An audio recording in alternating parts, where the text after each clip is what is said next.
Hello friends, നമ്മൾ ഇന്നലെ മാവേലിയൊക്കെ നമ്മൾ റെഡിയാക്കി വെക്കുകയേ ചെയ്തുള്ളൂ.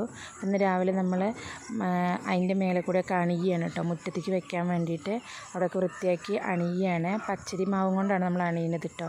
നമ്മൾ കുട്ടികളെ ഇതെല്ലാം പഠിപ്പിക്കുകയാണ്. എന്തുകൊണ്ടാണെന്ന് വെച്ചാൽ ഇനി വരുന്ന തലമുറയ്ക്ക് ഒരു പക്ഷേ ഇതെന്താണെന്ന് പോലും അറിയില്ല. കാരണം ഇപ്പോൾ എല്ലാം റെഡിമെയ്ഡ് സാധനങ്ങളായതുകൊണ്ട് നമ്മൾ കുട്ടികളെല്ലാം പഠിപ്പിച്ചു കൊടുക്കണമല്ലോ.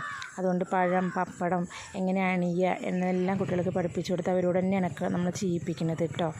രണ്ടാളെ കൊണ്ടും ചെയ്യിപ്പിച്ചു. അത് കഴിഞ്ഞ് മൂന്നാളും കൂടെ പൂവൊക്കെ ചെണ്ടുമല്ലി പൂവൊക്കെ ദൈവത്തിന് മേലെ കുത്തിവെച്ചു. അത് കഴിഞ്ഞ് മൂന്നാളെ കൊണ്ട് നമ്മൾ പൂജയൊക്കെ ചെയ്യിപ്പിക്കുകയാണ് കേട്ടോ. പൂജയൊക്കെ ചെയ്യിപ്പിക്കുന്നുണ്ട്. മൂന്നാളും ചെയ്യുന്നുണ്ട് കേട്ടോ. എല്ലാം നല്ല വൃത്തിക്ക് ചെയ്യുന്നുണ്ട്. നമ്മളതുപോലെ പറഞ്ഞു കൊടുക്കുകയും ചെയ്യുന്നുണ്ട്. കാരണം അവർക്കെല്ലാം മനസ്സിലാവണമല്ലോ. അതിന് വേണ്ടിയിട്ട് ഉച്ചയ്ക്ക് അതുപോലെ തന്നെ ഫുഡൊക്കെ ഇതാക്കിയിട്ട് പൂജ ചെയ്യിപ്പിക്കുകയും ചെയ്തു കേട്ടോ. ഈ വീഡിയോ എല്ലാവർക്കും ഇഷ്ടപ്പെട്ട് കഴിഞ്ഞാൽ ലൈക്ക് ചെയ്യണം, സബ്സ്ക്രൈബ് ചെയ്യണം, ചാനലൊന്ന് ഫോളോ ചെയ്യുകയും വേണം കേട്ടോ. അങ്ങനെ മൂന്നാളും പൂജയൊക്കെ ചെയ്ത് കഴിഞ്ഞ് ഫുഡൊക്കെ ആയി